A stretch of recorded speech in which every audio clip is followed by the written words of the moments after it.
if he puts a bench that he wants to manage the conflict, if any, after the elections, the people of Kenya will not accept it. And what is happening is very simple. The president has the numbers in the Judicial Service Commission. So any proceedings against Justice Martha Koome and the 7 judges and the other 6 judges will just be a kangaroo court. It will just be like what happened to me in the Senate and the National Assembly. It will be predetermined. The president will thereafter set up a tribunal himself, and he will determine the outcome. So what we are looking at, I'm not just defending Justice Martha Koome. It's the entire bench of the Supreme Court. These are judges of impeccable credentials. These are judges with a proven track record. These are judges who have made monumental decisions in accordance with the rule of law and the Constitution for the benefit of the Republic. And if the president has his way, bulldozes through the Judicial Service Commission, where he has the numbers, these judges will not get any justice. It will be a kangaroo type of thing. And then they'll give a recommendation to the president to set up a tribunal to try them. And the outcome is predetermined. So I need to ask the international community to keep a very close eye on this country, because if the president succeeds in putting his bench at the Supreme Court, he will have completed the state capture. Already as we speak, he has captured Parliament, both Senate and the National Assembly. He has captured the opposition. The only remaining line of defense for the people of Kenya is the judiciary. So if he succeeds, as he has planned, it means that the president has really captured the entire country, all the arms of government, and he'll do whatever he wants, and that level of impunity is dangerous for our democracy, our constitutionalism, and the rule of law. And we must speak out, and it should not be allowed to happen. Okay, allow me to interject, because not too long ago, and some people may call you bluff for this, you were critical of the judiciary, which you so speak highly of currently, questioning its independence, whether there are overtures from the executive and whatnot. So why should Kenyans believe that this is... I've never had a blanket condemnation of the judiciary. I have spoken about individual cases, which is normal, and that is why when the Constitution allows appeals mechanism, so that if you are dissatisfied with a decision by the High Court, you can go to the Court of Appeal. If you are dissatisfied, you can go to the Supreme Court, because judges are human beings. They cannot be perfect 100%, but you cannot remove the entire bench of the Supreme Court. And you see what will happen is that the president will manage the appointment of the new judges through the JJC, because they are the ones who will interview and recommend for appointment. So what will happen is that if this is allowed to happen, one, is very dangerous for the country. You cannot have a vacuum where there is no Supreme Court, where an entire bench has been sent home as we process the tribunal mechanism. Again, the danger is there, because he has pronounced himself, and I have told you, he did in my presence, that we must have a Supreme Court that we control. In fact, he told me, once you are president, it is very irresponsible for you to lose an election. You must control the election from IBC all the way to the Supreme Court. And the president is determined, and I know him. And this was a private conversation. But I must tell the people of Kenya, because in fact, initially I thought it's a joke. I never imagined that any president anywhere in the world would ever want to disband an entire bench of the Supreme Court. I mean, it would cause, one, a vacuum that is unacceptable, a constitutional crisis that a country can stay without a Supreme Court for a certain time. And it's a very dangerous thing, and we must not allow it to happen. Then tell me this, Bwana Ridiji, if I can call you that. Allow me to quote you verbatim, because while in Meru, you said this: we are telling you, if you dare plan to chase Martha Koome, stay in Nairobi and do not step in Meru again. That's just a quote from your statements, and to some people this is a threat. This is incitement No, it isn't. of the Meru people against the head of state. It is not a threat, it's not incitement. It's just a statement of fact. Many times I have offered free advice to the president. And when I was in office, I told him not to touch the mountain. I told him not to interfere with the mountain politics. I told him not to attempt to divide Mount Kenya East and West. He disregarded me, called me primitive, called me retrogressive, called me tribal, called me all manner of names. Today, it has come to pass, he has lost the mountain completely. He is traveling on the tails of Honorable Raila Odinga to sustain his government, to keep it in power. All I was doing when I was in Meru, I was not in any way threatening the president. I was just telling him a statement of fact. 90% of the people of Meru are through with him. The remaining 10%, if he goes ahead to remove Martha Koome as Chief Justice and President of the Supreme Court, he will lose the other 10%. So I was telling him, there is no need for you to come to Meru anymore, because people, they will not be hostile, they'll be cold and indifferent. So what happens if other leaders actually tell you, regarding Gachagua, you can't step in our region? I'm not saying I didn't, I just gave him advice. I said, I did not even say he shouldn't. I said, if you remove Martha Koome. You know, I'm not saying he has not removed her. I said, Mr. President, you are planning with your deputy, the Mr. Yesa, because they are working together. And Mr. Yesa has been given the responsibility to make sure Martha Koome is out of the job.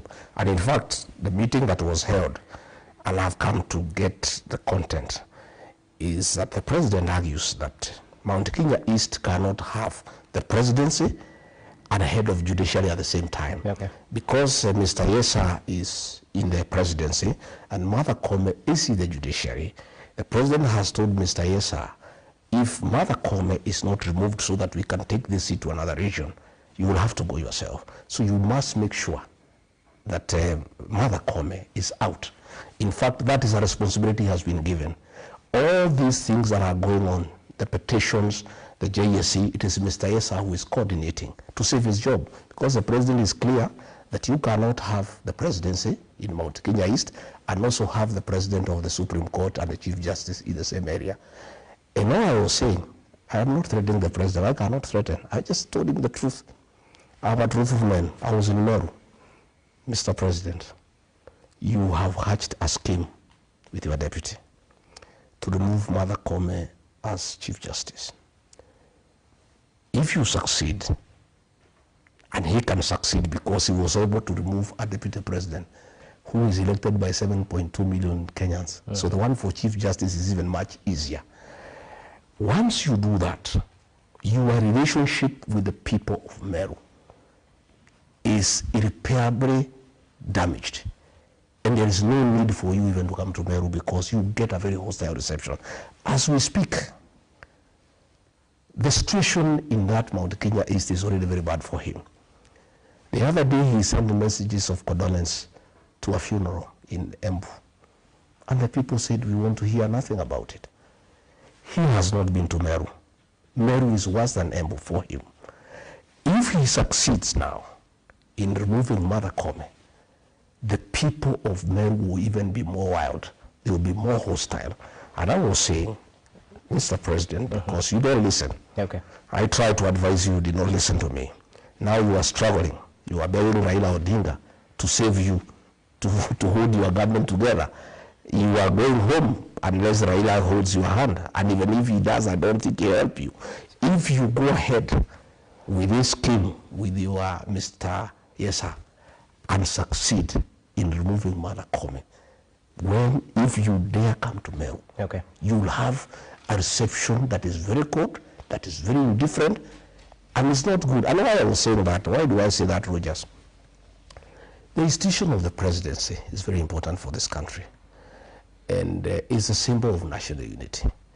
And the president should be able to go everywhere in the country and get good reception.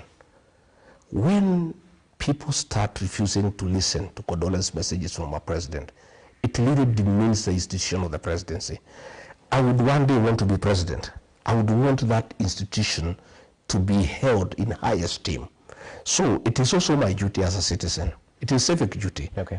Where I find the institution of the presidency will be demeaned by acts of the president, to advise him to think twice of removing Justice Martha Koome. Again, I also want to advise him, please stop disbanding the Supreme Court.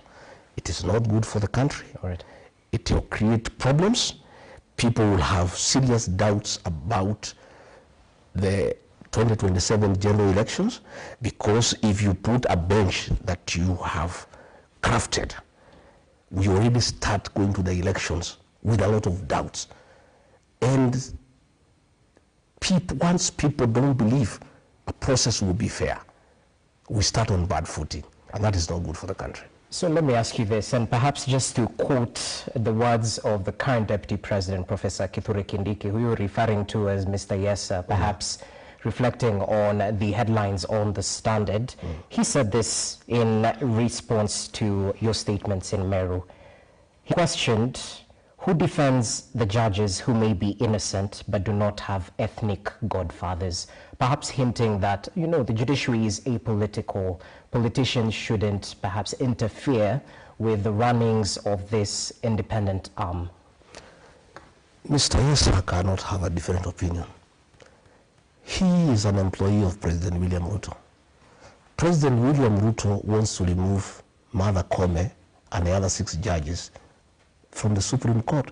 So his work is to defend, but automatically. But the question... But I'm asking, he's trying to say that my defense of Martha Koome is ethnic. I want to ask Mr. Yesa, when I said that the Director General of the National Intelligence Service is incompetent,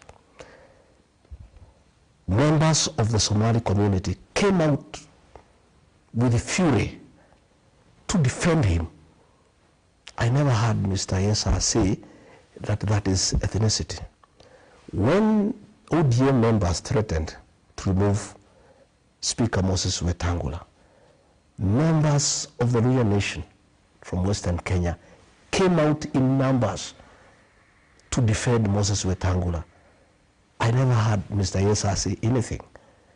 But when the people of Mount Kenya see that there is a problem here and one of our own is being victimized, then he says it's his ethnicity. Yet himself is one of us. But two wrongs don't make a right. But I am saying, that's what all communities do. The Somali community have defended their own. The Luhya people have defended their own. There is nothing wrong with regard to Gachagua defending his sister. And because our MPs and senators have been compromised by President William Ruto that they cannot speak for one or their own, Mr. Yesa cannot see anything different from what he has been told by this employer. Somebody must speak also for the mountain people. Okay. And I really have no apologies, because I'm not the only one. When the Somalis defended their own, nobody raised an issue. When the Westerners defended their own, nobody raised an issue. And this is what is happening, Rogers, in this country. That the only people who cannot defend their own are the Mount Kenya people. It is called tribalism. But when other communities defend their own, or when they take a particular position, they are called tribalists. I saw the CS Interior saying that defending Martha Koome on my part is tribalism. Yet, 2 months before, when President William Ruto was under a lot of attack from all corners for mismanaging the country, that CS said that the president was being attacked because he's a Kalenjin. So I want to say, this profiling of the Mount Kenya people must come to an end. The Mount Kenya people, like any other community, have a right to defend their people. They have a right to articulate their issues. They have a right to say what is good for them and what is not good for them. And I want to ask the Mount Kenya people not to be apologetic about who they are. None of us made an application to God to be born where we were, where we were born. That is God's decision. And we must be allowed as a people to have our own identity and to articulate our issues like all other communities do. So tell me this, and perhaps it's interrelated. What's the progress of your impeachment case in the corridors of justice? And equally, do you foresee an instance where you'll appeal all the way to the Supreme Court? I don't know. My lawyers will deal with it. Okay. By the way, I'm leading this both about the impeachment and those matters in court. Is there any progress on that case? Yeah, we did file an appeal in the Court of Appeal. Yeah. Because we were not satisfied with the bench, the three-judge bench that was constituted by the Deputy Chief Justice, because the Constitution says she doesn't have such powers. But the judges ruled that they should go ahead, and we did appeal to the Court of Appeal. Today the matter was in court, and the Court of Appeal listened to our arguments and gave an order staying the proceedings before the High Court until the matter is heard. The matter is determined. Okay. So our lawyers are dealing with that matter.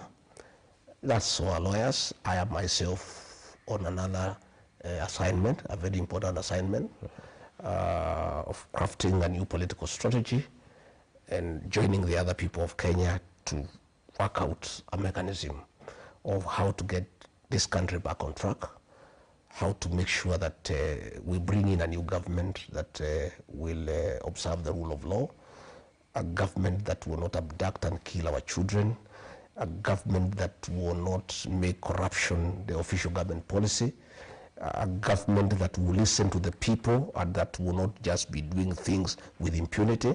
That, to me, is my focus. Whether I am cleared of the impeachment tag or not, it's neither here nor there. So what do you tell those people who smell a rat in your defense of Chief Justice Martha Koome, that perhaps you're foreseeing such a scenario where the Supreme Court, this very same judges, might be dispensing of your case? I don't think Martha Koome sat in the High Court where I don't think I got justice. She didn't sit there. Okay. It's other judges who sat there. And I don't know whether the matter will ever get to the Supreme Court or not. But I've told you that matter to be is a very small matter. Okay. And it does not inform my thinking. All right. And I am just concerned about this country, that it is irresponsible to allow the president to disbar the Supreme Court. It's not good for the country. It will create a constitutional crisis. Again, it will make Kenyans lose faith in the entire electoral process, because if the president succeeds and disbards the Supreme Court and installs his own judges in the Supreme Court, then this country is going down to the dogs. All right. The level of impunity will be in acceptable levels, and the president will have succeeded to capture the entire Kenyan state. He has captured the parliament as it is. He has captured the opposition. Now, if he captures the judiciary, we are done. All right, let's shift focus to other matters, because just today, the broad-based partners, President William Ruto and Raila Odinga, had a presser, a conference, a meetup at State House in Mombasa. And we definitely saw the dalliance between these two leaders. In Kenya, we've seen this statement manifesting that there are no permanent friends or enemies in politics, only interests align. Are you open to working with Raila Odinga, the broad-based partner of President William Ruto? I am open to working with anybody who means well for this country. And I want to take this opportunity to tell the supporters of Raila Odinga from Nyanza that they should not fight the mountain people, because we are not their enemies at all. We have a problem with President William Ruto. We have no problem with Raila Odinga and ODM. I saw after Raila Odinga lost the AUC elections, some people from Rift Valley, supporters of the president, and some supporters of Raila Odinga trying to blame the mountain people for the loss by the very simple fact some 6-7 women in Karatina Market had celebrated the loss. First and foremost, the Mount Kenya people did not have a vote at the AUC. In fact, our only participation in that election as people of Mount Kenya is that the man we made president had a vote. And if he did vote for Raila Odinga, as he says, then the people of Mount Kenya supported the candidature of Raila Odinga. We have no problem with Raila Odinga. I've had a lot of consultations with the people from the mountain. In fact, I have done almost 400 meetings in the last 4 months. And we'll get to that. And the people of that area have asked me to look for friends. And we are open to working with anybody who means well for this country. You know? But we're talking about a man you decampaigned vigorously in the previous election. A man who mobilized his MPs to vote against you in the impeachment. The voting against me by ODM people is neither here nor there. The person who orchestrated the impeachment is William Ruto. That's the person we have a problem with. He deceived the ODM people the way he deceived all us in the mountain. And for the record, we, for many years, had problems with Raila Odinga because he had been demonized as somebody who is against the mountain people. In 2020, President Uhuru Kenyatta convinced us that Raila Odinga is a good man. But President William Ruto, then Deputy President, convinced us that Raila is a bad man, he's a witch doctor, he is a lot of poverty, he means bad for this country, and William Ruto admittedly was more persuasive than Uhuru Kenyatta. But you're on record saying this. No, I'm just saying, come on. He persuaded us, and after he became president, he looked for Raila Odinga and he said he's a good man. So, Raila Odinga has been claimed by everybody. President Uhuru Kenyatta said he's a good man. William Ruto, who told us he's a witch doctor, who told us he has a lot of poverty, who told us he has no plan, who told us he is rudderless, who told us he is planless, today is singing praises for him as the best leader, not just for Kenya, but for Africa. So, we refused to vote for Raila Odinga, not because he was a very bad man, but William Ruto convinced us he's bad. Okay. Again, I must say that Raila Odinga was a victim of our community's distaste for betrayal. We felt that Uhuru Kenyatta had betrayed William Ruto by looking for Raila Odinga. So because we hate betrayal, we decided to punish Raila Odinga and Uhuru Kenyatta at the same time. But still 1.1 million people from our region voted for Raila Odinga.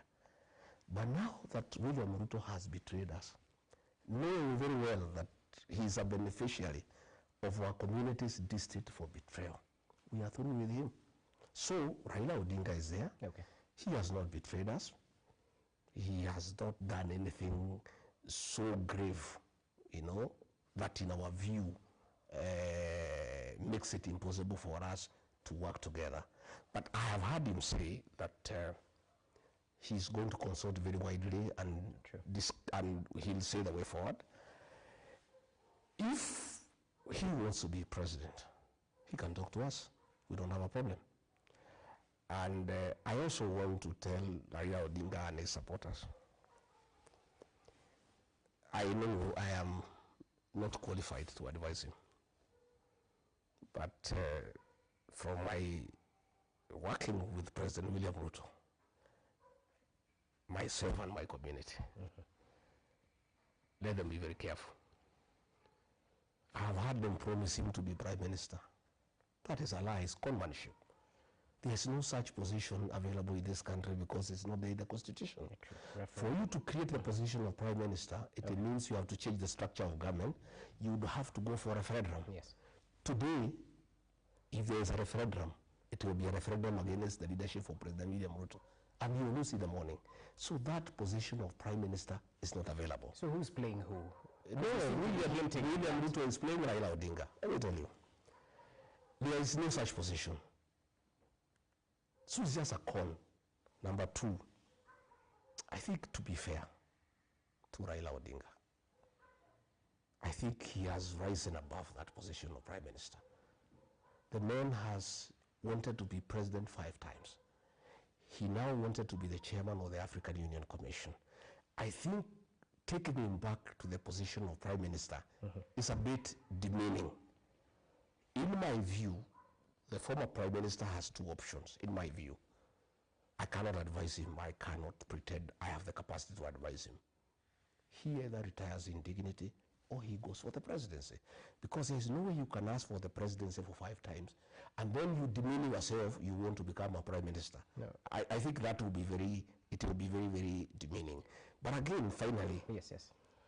I want to ask my brother, President William Ruto.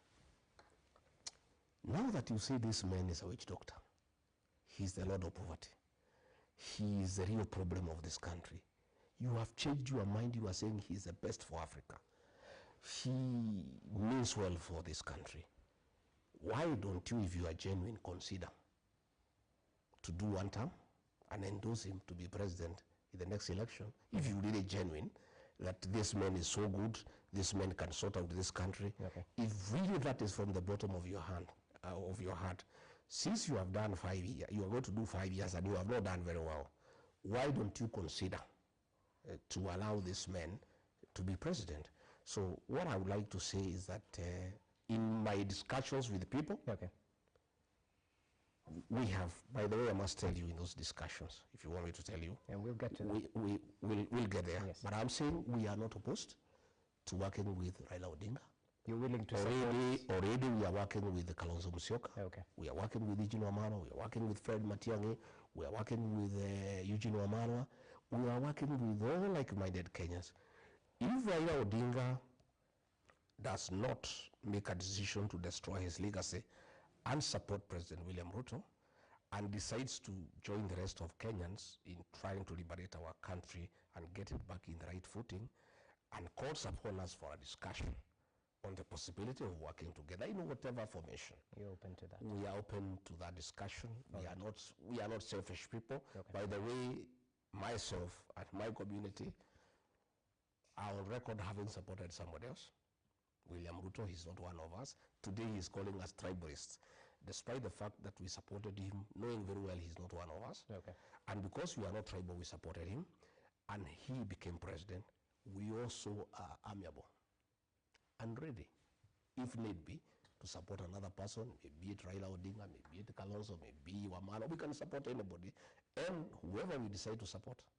And take it from me today, and you'll ask me 2 years from now. Whoever we decide to support, we have 2 options. We can have our own candidate from the mountain, and we are good. If we decide for whatever reason that it's better to support somebody else, whoever we decide to support, that will be the next president of the Republic of Kenya. Okay, time will tell. You said you're open to working with like-minded individuals. Yes. Yeah. Have you had a meeting with former President Uhuru Kenyatta? Did you bury the hatchet? Because there's some who still point fingers at you, blaming you for the push and pull after the current Kenya Kwanza administration came to office, that perhaps the raid at his farm might have been orchestrated by Rigathi Gachagua. Have you had a meeting with the former head of state ever since you were impeached? You know, Uhuru Kenyatta is my elder brother. I was his PA, and he's our leader as a community. Okay.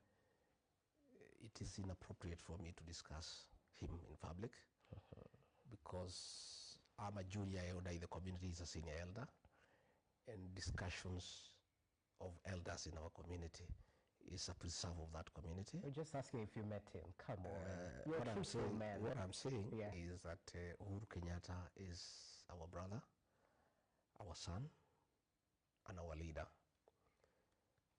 And he's retired, and we respect his status and his retirement. But when we need advice from him as a community, it's always available. So let me rephrase the question. What do you tell those who see former President Uhuru Kenyatta's hand in the appointment of Uhuru's men, as they're commonly referred to?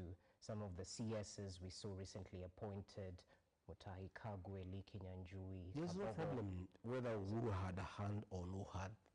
It, to me, is irrelevant. And he's a Kenyan. If he proposes some people to be appointed and they are appointed, so be it. What is important for us, especially for the mountain, is that those appointments amounted to nothing, because they were meant to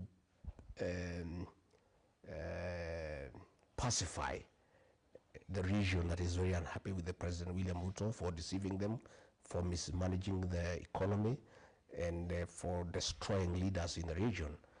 And immediately they were appointed, there was a saying among our people that even if you revive Mwai Kibaki, Jomo Kenyatta, and Dedan Kimathi, nothing would change. So we are really not bothered. Let them go and work. They have been given a job to do. Let them go and do the job that were given to do. We wish them well. If they can make a change and people of Kenya are better off than they were before they were appointed, we appreciate. They are our sons. And we don't have a problem with that. Yeah. Why the delay in forming your political party? Because going by your own timelines, we were supposed to have that launch early this year. It was pushed, and now we expect that launch in May. Are you having challenges in registering? No challenges at all. Yeah. I had, when I left office, the people of my region felt that we needed to consult on the way forward, because as a community we felt very bad. The community felt totally misused by President William Ruto. They felt deceived, and we needed to consult extensively. And as their leader, they asked me to do that consultation. And I did a lot of consultation, the whole of November, the whole of December. I had hoped that I would have completed the consultations, but I hadn't by the end of December. Very many people still wanted to come and see me. You have seen even in the whole of January and February, they have been coming. Again, when we started the consultations, I had thought it would be a Mount Kenya affair, but I had not appreciated the interest my leadership had created in the country. And many other Kenyans from all other regions also wanted to consult with me, and therefore we had to extend our negotiations. But be as it may, our political party is ready, and for strategic reasons, I did not want to unveil it before.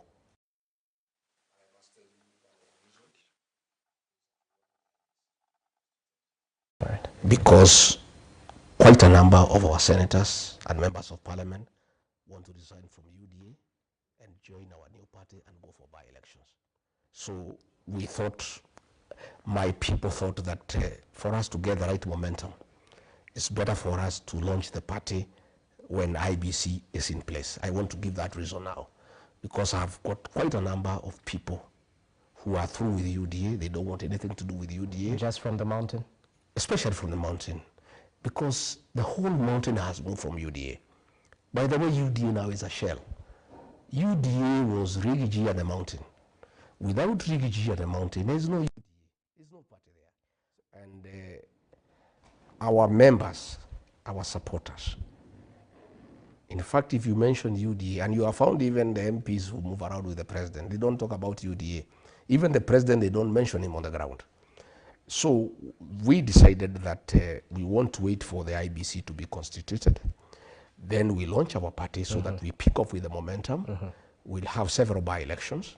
We have today, as of today, 139 MCAs who want to resign from UDA and go for by-elections. We have. So you're going to force a by-election? We are going to have a little. Simply what you're saying. We are going to force a little general election after IBC is constituted, because our people do not want to live a lie. The mountain people, my brother Rogers, are honest people. They are people of integrity, and they don't know how to pretend. When they are through with something, they are through. And when they want to move on, they want to move on. So we have senators, we have members of parliament, we have MCAs who cannot pretend that they are in UDA. And are they the and they will repeat what Raila did in 1994. And I admire Raila Odinga because I remember 1994. He left Ford Kenya and went to NDP, and he resigned and he was re-elected. And since that time, his career has been very rosy. Even I'm encouraging my MCAs, MPs and senators, the ones who make that very brave decision, because that is very courageous. To leave a seat you have been elected, you resign and go back to the people. It's very courageous. But I want to assure them, the way I'm listening to our people, any leader who makes that decision will be re-elected without a doubt, with very serious majority. Number two, they will be heroes of our people. And their politics will be rosy for decades and decades to come. So that is one of the reasons why we have delayed. But I want to say our party is ready. Okay. And I want to correct, I have seen a lot of people trying to say that our party is for the region, for Mount Kenya. It isn't. It's a national party. By the way, I have a lot of people who are interested in joining our party. And the mountain will have a home in that party. But it's a national party for everybody. But that will be the home of the mountain. Just like ODM is a serious party, but is the home of the Nyanza people. Ford Kenya is a serious national party, but is also the home of people from Bungoma and Trans Nzoia. You know, Wiper is a national party, but is also the home of the people of Ukambani. Okay. That's the way politics move, because politics are local. And our interim national chairman is from Kajiado County. Our interim national organizing secretary is from Machakos. Our interim deputy party leader is from Kakamega. Our interim assistant national treasurer is from Kuria in Migori. Ours is a serious national party. I'm the party leader. Okay. It's a serious national party, Yeah. but it's the home of the mountain, and that brings in serious numbers, which is good for the party. Because the mountain, you know, we have 6-7 million voters, so it's good for the party to have a base that is strong as part of the national movement. But we have very serious movement. We have very serious following in Kajiado, in Narok, in Samburu, Okay. in Kakamega, in Kisii. We are a serious national party. But then tell me this, have you thought of the implications on the taxpayer if you instigate a by-election? Isn't that a selfish move? It's not selfish at all. We just have to be honest. We don't want to pretend to belong where we don't feel comfortable. President William Ruto has hatched a plot to finish us as a people, to destroy our leaders, to destroy our businesses. We cannot pretend. The other day, he chased away our chairman of committees in the Senate and replaced them with ODM people. How do we then pretend? How does the senator of Nyandarua, who was a chairman of a committee, has been removed and replaced somebody from ODM, pretend that he loves UDA? So to hell with the taxpayers because of these leaders. There are many other things that money is being spent, and probably it is not a priority. Okay. So we are saying we need to fix our politics. There is no way you are going to chase away people who got you elected on UDA party and expect them to remain there to support you. They will not. Those people will move on and they'll go for a by-election and they'll be elected. They'll come back to parliament on another party that respects them. But you cannot mistreat people. You mistreat them. You treat them like rubbish, like toilet paper. They helped you be president. They helped you to form the government. Then you use that very government to punish them, to mistreat them, and then expect them to continue staying in UDA and pretending that they are very happy and that they love you and that they are comfortable. Okay. That is deceit. Okay. We don't want politics of deceit and commanship. Interesting. Let's go to Wamunyoro. We might not be in Wamunyoro, but the essence seems to be here. Because needless to say, you've managed to quickly convert your Wamunyoro home into a new center of power, meeting dignitaries, defectors, and planning your next move. But as we witness heightened activity in your Wamunyoro home, you've mentioned up to 400 meetings. That's in 4 months, so each month 100 meetings thereabout. Your critics argue that you're slowly reintroducing the culture of kingmaker in Mount Kenya region, that you would go to the lengths of decampaigning Mount Kenya political leaders. And mind you, it's not based on how they've served the people in their constituencies, in their counties. It's simply based on their political affiliation. Well, to start with, there is no crime in being a kingmaker. Politics is about kingmaking. If regarding Gachagua and the mountain will be the kingmaker in the next election, so be it. There's nothing wrong. And by the way, we'll be king or kingmaker, either way. And there's nothing wrong about that. That is politics, and it's the practicality of Kenyan politics. Number two, there's nothing about Wamonyoro. Wamonyoro is just my home. It's simply I've shifted the base from the official residence of the deputy president to Wamonyoro. I was removed from office, but my followers went with me. So I'm still a leader with a serious weight in the country. And that is why they troop to Wamonyoro. And nobody comes for money there. They bring food, they bring goats, they bring chicken, they bring bananas. They come to see their leader and consult with him. Okay. You know, William Ruto had cheated the MPs from Mount Kenya region that once I'm removed from office, in 2-3 weeks I'll be forgotten. I think he must be having a shock of his life because he didn't understand our people. He was not one of us. We elected him. At a certain point, he imagined he is the leader of the mountain. And I tried to talk to him. I thought, you are not the leader of the mountain. You are just a beneficiary of the mountain's people, this state, for betrayal. They just voted for you because they felt you had been betrayed. And because they hate betrayal, they voted for you and followed you. But you are not their leader. I'm their leader. And he couldn't take it. And he thought that he would get rid of me and life would just continue. But the entire mountain left with me and followed me to Wamonyoro. That's why you find the places of beehive of activities. The meetings you see in social media are the few that we report. There are many other meetings. You know ourselves, we are descendants of the Mau Mau struggle. We are very secretive people.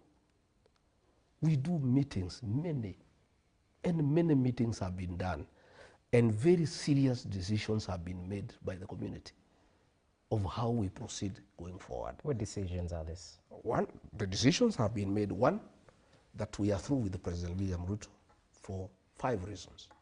One, he has betrayed the mountain.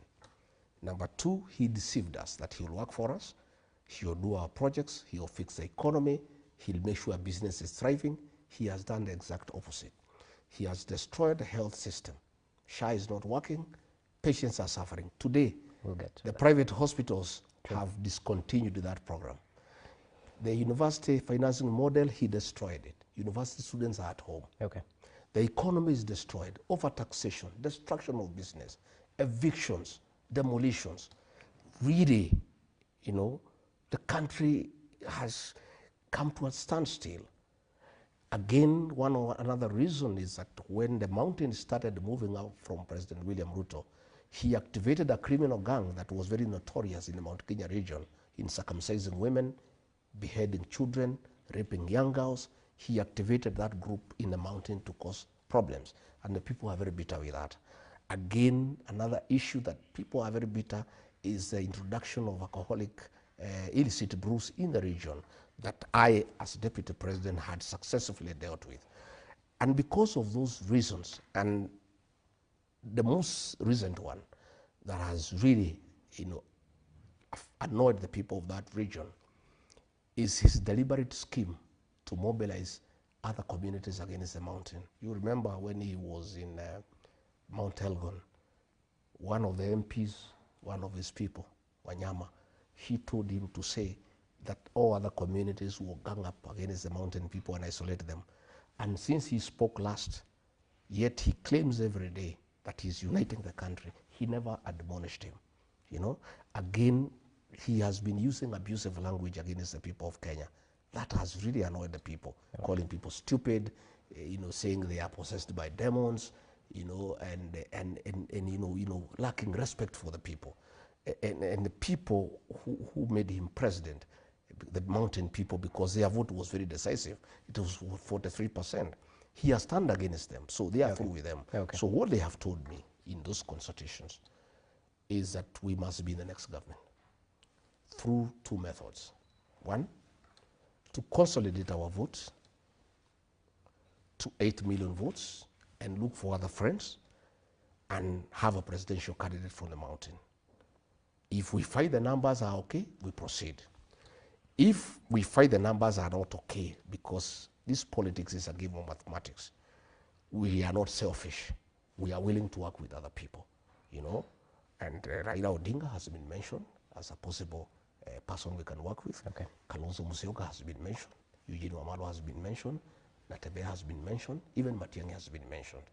And we are looking at all those options. And they have mandated me as their leader to continue engaging with everybody and come up with a formula, you know, where the mountain people will be in government through their political party. This time, you know, President William Ruto deceived me, and I joined him with my people without a political vehicle, and he shortchanged us, mistreated us, and he continues to do so. So we are going to have a political party with the mountain people and other Kenyans to engage everybody else. All right. And in fact, I was looking at it the other day with a few strategists from the region.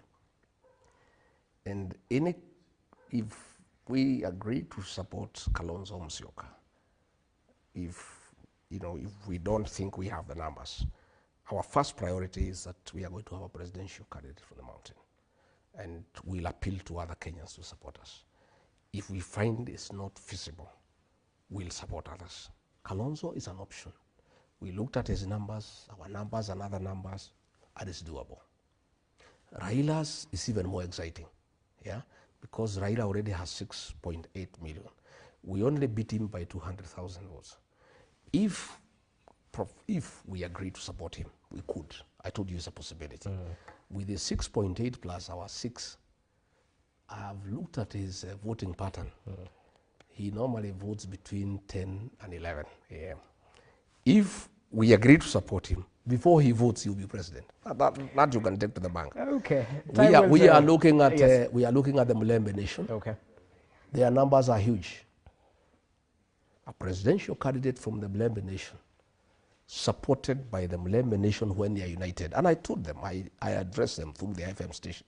I said, Mulembe Nation, please unite. If the Mulembe Nation united and they have a candidate and we from the mountains supported them, they'll be president by 12 o'clock. The same with Matiang'i. So those are the discussions. And I want to confirm to the people of Kenya that we, the mountain people, are not selfish. We are very selfless. We will do anything for this country. If we feel that we need to support somebody else so that this country can be saved from the recklessness that is there, we will do it. We are on record that we have supported another candidate from another area, William Ruto, in a very difficult election, and he became president. So can you support William Ruto again? Is that no, William Ruto, we cannot support him. Okay. We are done with him. And it's also not good for the country. Okay. I have to take you back because I asked you, why are you making sure that you will decampaign members of parliament, not based on their track record, but because of their allegiance, their political allegiance? I am not decampaigning anybody for whatever reason. The mountain people hate betrayal. Ask William Ruto, he's a beneficiary of the communities in this state for betrayal. But they are even more angry when they are betrayed by their own. The community has told me. It's not me, I don't have a problem, by the way. I'm a very forgiving man. I'm a very staunch Christian. My wife here is a pastor, and she talks to me about forgiveness all the time. And she doesn't allow me to have a bitterness. She makes sure that I'm always amiable and open to forgive anybody. Okay. All those people who were against me, I've forgiven them. But they were also against the community. They made sure the community is embarrassed. The community became the laughing stock of other communities. When other communities are running behind their own, them, for cheap money, they betray their own community. The community has an issue with them. It's not me. And if they come to me and persuade me that they'll work for the best interest of the community and the country, I am willing to take them along. So if your people tell you but they have to work a job with President William Ruto, but they have a job, the people have already told me they don't want. Already, I've consulted them and I asked them. I asked them, can I work with William Ruto? They said no. He has betrayed us. It's over. That's it. He cannot. We don't. Betrayal in my community is a taboo. It's an abomination. It is never forgiven. It is punished. And I can tell you, many people that I've talked to will come up will be on the queue at 3 a.m. not to vote for anybody, but to vote somebody out. So those MPs, let them go and talk to the people, not me. I have no problem against them. Let them go and convince the people who elected them that they'll work for their best interest, that they will not put their stomachs first, that they will not be used by William Ruto against the community. Because what is annoying the community is when the president has put people together in a meeting to abuse the community and call them tribalists and call them stupid and call them primitive. Members of parliament and senate from our area normally clap for him. Our people are very bitter because of that one.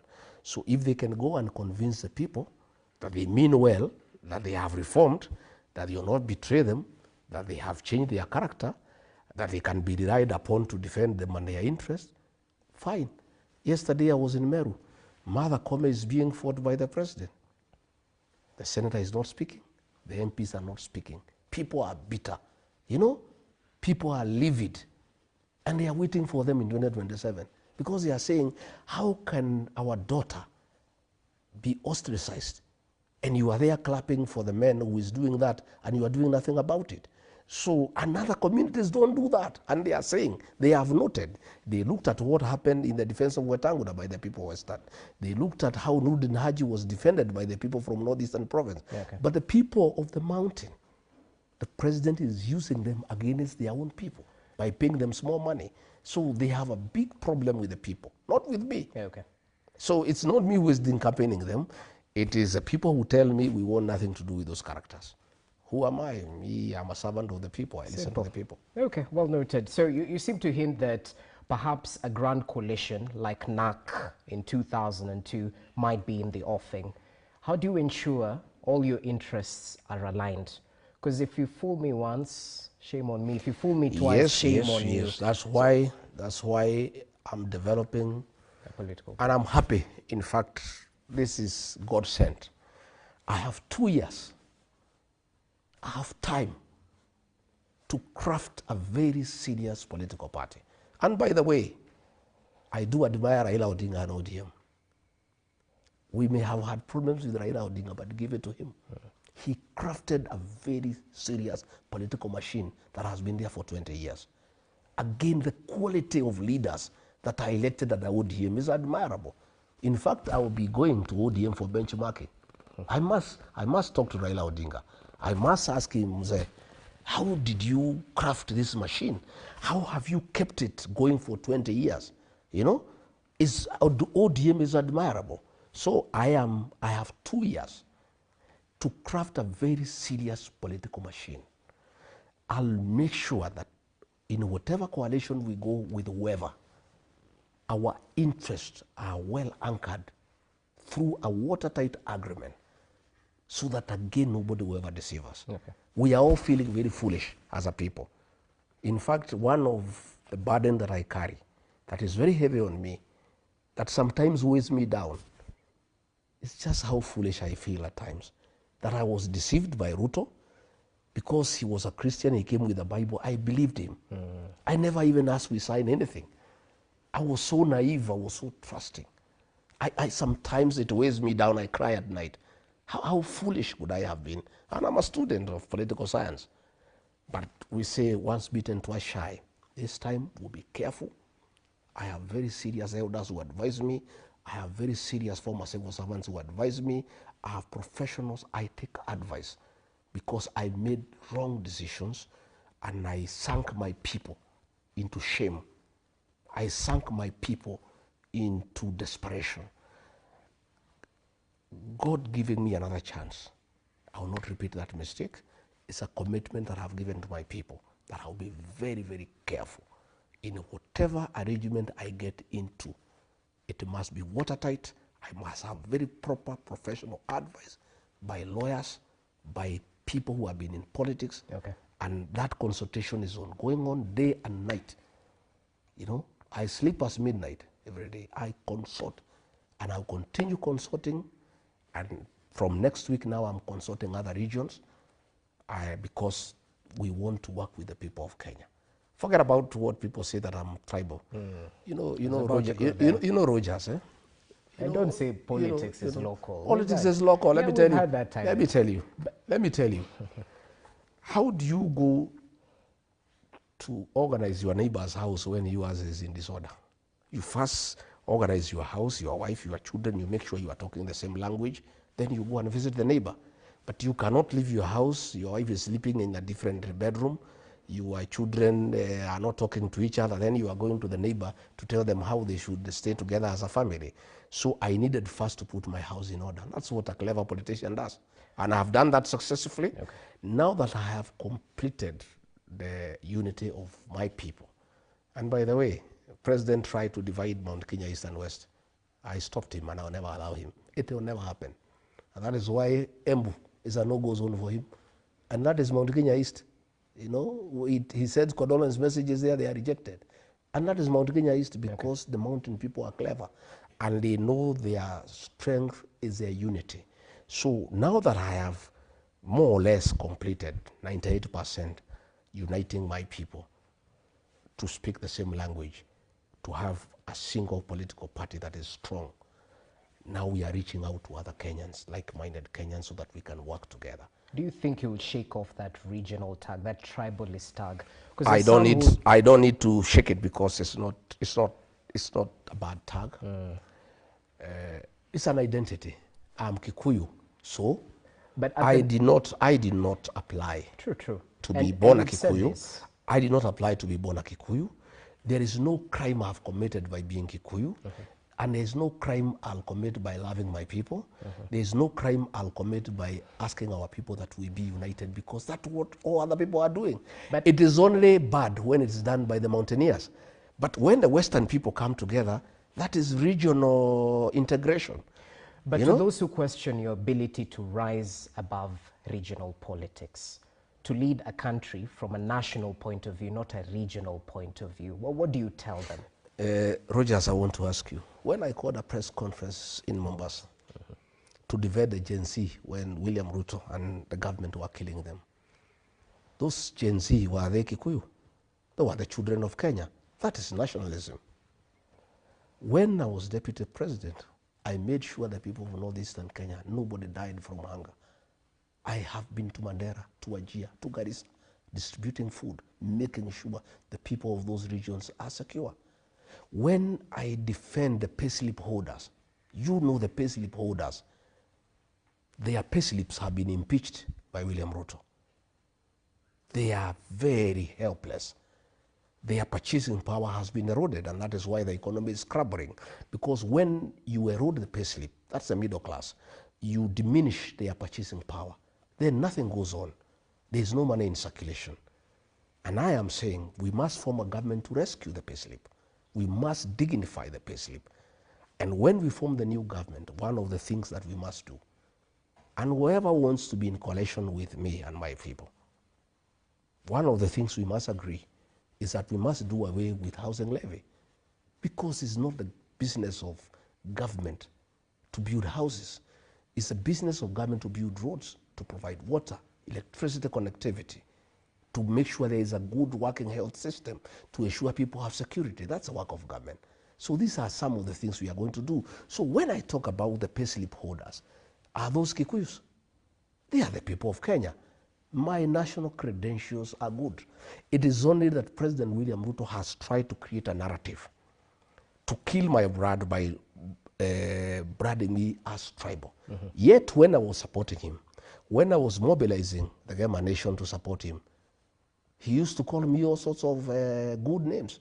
He was fond of me. He would say how good I am, how people-centered I am. It's only when we don't agree, he says I'm a tribalist. This tribal tag that people try to put to me is a creation of William Ruto. Just the way he convinced us that Raila is a witch doctor. He's a lot of poverty. Now that they are with Raila, he has now zeroed in on Rigathi Gachagua as a tribalist. He says I'm primitive, I'm retrogressive, I'm incompetent. He is very good with words, you know, and he's very persuasive. He's very abusive. You remember the abuses he gave against William Ruto. Those are the same now abuses he is targeting me. Every election he must have a target. Last election, the object of hatred created by William Ruto was Raila Odinga. He's a witch doctor. He doesn't go to church. He is the Lord of poverty. He is clueless, he has no plan. Now, this coming election of 2027, the whole game plan is regarding Gachagua. He's a tribalist, who ni mtu wa shares, who wa nini, but people are also very intelligent. People are very intelligent, okay, and they know now what they can trust and what they cannot trust.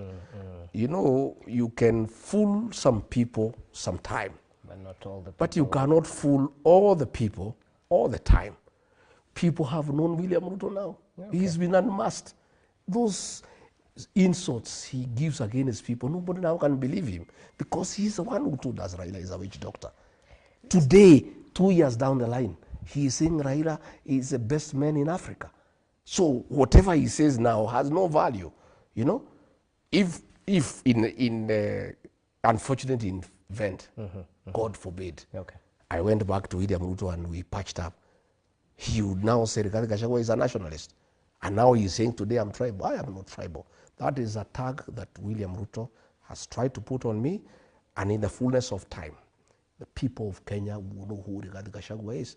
They will know what I believe in. And many people, by the way, believe me because I'm truthful. In difficult circumstances, when this country was burning, when the president said Gen Zs are criminals, is Rigathi Gachagua who called a press conference and said, no, these are our children, they are our sons and daughters, and they should not be killed, they should not be abducted, they should be listened to. Since we have adequate time till 11 p.m., I just want to take you back to your sentiments about Raila Odinga, because in the event you choose to support Raila Odinga, what makes you think you'll succeed where Uhuru failed? Persuading the mountain to vote for him? I don't know. Well, let's cross the bridge when we reach there. Does Raila Odinga wants to be president, or he wants to support William Ruto? I think let's leave that discussion to when Raila Odinga has made up his mind. If he decides he wants to be president, then we can have that conversation. I think right now it is premature to talk about his candidature because we are not sure. I'm listening to Ruto people saying that he'll support Ruto. I'm listening to some ODM people whom the president has paid. And the president is very good in dividing people. And let me tell the ODM people, the same way he tried to divide the mountain, he's going to divide ODM. And you can see already some ODM characters who are being paid are already dividing ODM. You can find there is one section in ODM that is supporting William Ruto. There is another one of Akina, Sifuna, Orengo, Anyang, who are talking a different language. I see very serious attempt by the president to divide ODM. And you know, one time I asked him, when we were pushing Baba to go to African Union, and we were talking. We were not good friends, but we were talking. We would have a conversation. And I asked him, this Raila thing you are pushing, what's the head game? He said, fine, we want this Mzee to go to AU so that I can take over his block. I said, how will you take it up? He said, let's the ODM, I'll finish it, I'll destroy it, I'll take it over. And once Baba is gone, I'll have a few days, I'll get the MPs, everybody rally them behind me. That's what he told me then. And I think if Baba went, to a certain extent, he would have succeeded in dividing ODM. I don't think that is possible now, because I think Raila Odinga has built ODM for 20 years. I don't think, even if he wants to work with William Ruto, he'll allow him to destroy ODM. I think he'll still want to have ODM as a strong party. And if he wants to have a coalition with William Ruto, he would have ODM as a distinct political entity. What I would not understand is that what he would be in that coalition, because Raila's dream has been to be president. And by his status, even age, experience, exposure, he's presidential. I don't know what other role he would play in a coalition with William Ruto, but that's his decision. Once he makes a decision what he wants, then we can have that discussion. But I think it's premature now to preempt, because we don't know. Because I hear a lot of Kaluma, Junet, those they are saying that they are backing William Ruto. So I think it's premature to discuss whether he can be supported or not, because he has not decided what he wants. Once he decides and he says he is a candidate, then we'll sit with Kalonzo, we'll sit with Wamalwa, we'll sit with Taxpayer, Matiang'i, myself and others, and we look at the whole scenario. And whatever suits Kenya, I want to, from my end, I'm very selfless. So is my community.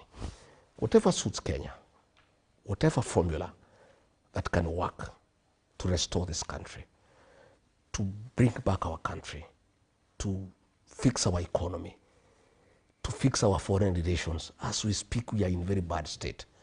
And even, by the way, we had a very good candidate for the AU seat, Raila Odinga. But the president buggered it, by the way.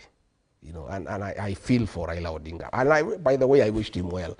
And honestly, from the bottom of my heart, I really wanted him to be the AUC chairman so that he can have a dignified exit.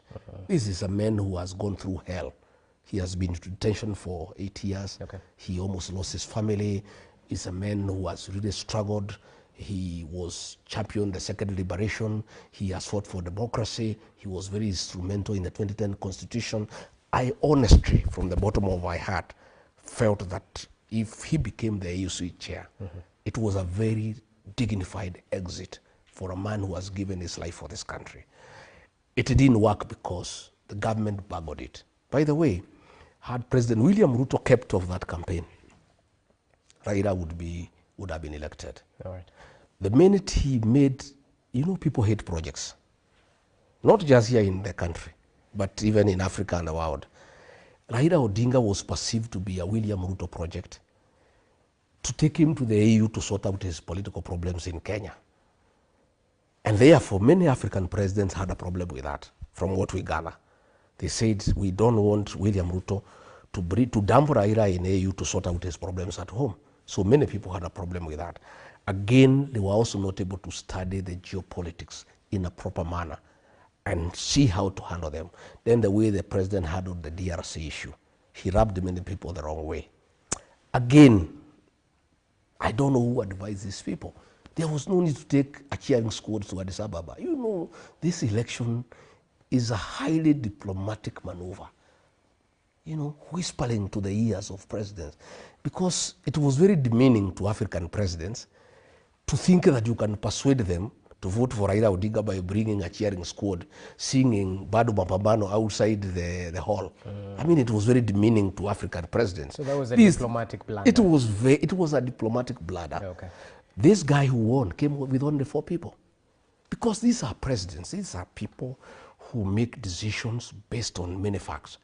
You cannot persuade them by cheering, by bringing a crowd to sing around there and all that. And even many diplomats were very offended by Kenya, by the kind of show that they took there to Addis. So the way that thing was handled, they goofed in a very big way. Since you're talking about diplomacy, I have to reel you into the predicament that Kizza Besigye is facing. And not just that. Recently, we've seen the Rapid Support Forces sort of mince their words in terms of whether they're forming a parallel government in Kenya or whether they're simply here to seek unity for the betterment of their country. What do you make of the diplomatic I think in all fairness, President William Ruto has messed this country in the international eye. He's doing all the wrong things. We have a policy of non-interference with the affairs of other countries. We cannot allow rebels who have been slapped with international sanctions because of the genocide to meet in government facilities in Nairobi. You have heard Sudan now is threatening to stop our tea going to Sudan. And what is happening is that the president has put his personal and commercial interests ahead of the country's interests. That's the problem that they are. They are doing business with the RSF chief of gold that is being gotten from that area, brought to Nairobi and taken to Dubai. And you can substantiate Yes, I can. I have one time, and you know, diplomatically, the president cannot invite Hamed here because he was vice president. And he asked me to invite him on his behalf. And he called me and said, sign this letter, invite Hamed here because I want to have a discussion. When was this? Sometime 2023. Okay. And I did invite Hamed and welcomed him and delivered him to the president. There was nothing about Kenya. They were just discussing business, about gold, about such other things. You were in that meeting? No, I introduced him and then I was told to leave Then because it had nothing to do with Kenya. How do you know this then? No, I'm saying if it had anything to do with Kenya, I would have sat through the meeting. But I'm the one who, after they were through, I'm the one who took him to the airport and I inquired and they are doing business. So it is putting Kenya in very bad light. Very, very bad light. And President William Ruto must accept that he will not be president forever. He cannot destroy this country and the way we are perceived by other nations. He must be a nationalist. He must rise above personal and commercial interests and put the country first. That group has been flagged by the international community and sanctions have been slapped against them for genocide and killing of children. But again, thinking about it, there's a saying that birds of the same feather flock together. They are killing children in Sudan, we are killing children here. So again, there's convergence. I think birds of the same feather flock together. But we are looking very bad. DRC, we have handled it very badly. And in fact, I am told many African presidents are unwilling to get involved in peace initiatives led by President William Ruto because he is conflicted in terms of personal and commercial interests that he has put above national interests. All right, let's come back to the country. I'd like your take on the formation of IEBC because there seems to be progress after quite some time. Perhaps start off with telling us your take. Was a delay in formation of the IEBC by design or by default?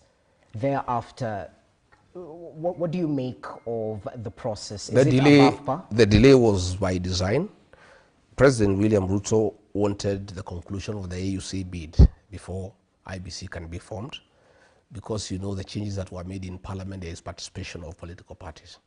He wanted to be certain that they are on the same side with the Raila Odinga so that they can agree on the formation of an IBC commissioners that are friendly. He wanted to know whether Raila is on his side or not, so that is why that delay was there. And he's the one who was sponsoring those court cases to keep the delay going on. But I think after the international community raised the issues, he reluctantly allowed it to go on. I think now AUC has been, the AUC is concluded. I think even the discussions in Mombasa is trying to see whether he can be on the same side with Raila Odinga, so that probably if they are on the same side, they can agree on the commissioners that will be appointed. That's the way I see it. Okay. Just take you back to the matters of diplomacy. Now that the United States is withdrawing its funds, because President Donald Trump seems to put America first, can we survive on our own? It's not easy. You know, those programs, especially on health, by USAID, were very, very, very important for our people. And those were serious funds that were coming into the country. It's a very serious gap. And you know, already we are struggling. You know, our economy is struggling even to fund, you know, to support our budget, you know, on the current and development expenditures. So the withdrawal of those funds for those interventions, especially in the health sector, is quite a serious beating to the country. I must tell the people of Kenya, we are having a difficult time, and we just have to tighten our belts. Things will be quite thick as we move on, but we just have to struggle and see what to make out of it. Okay.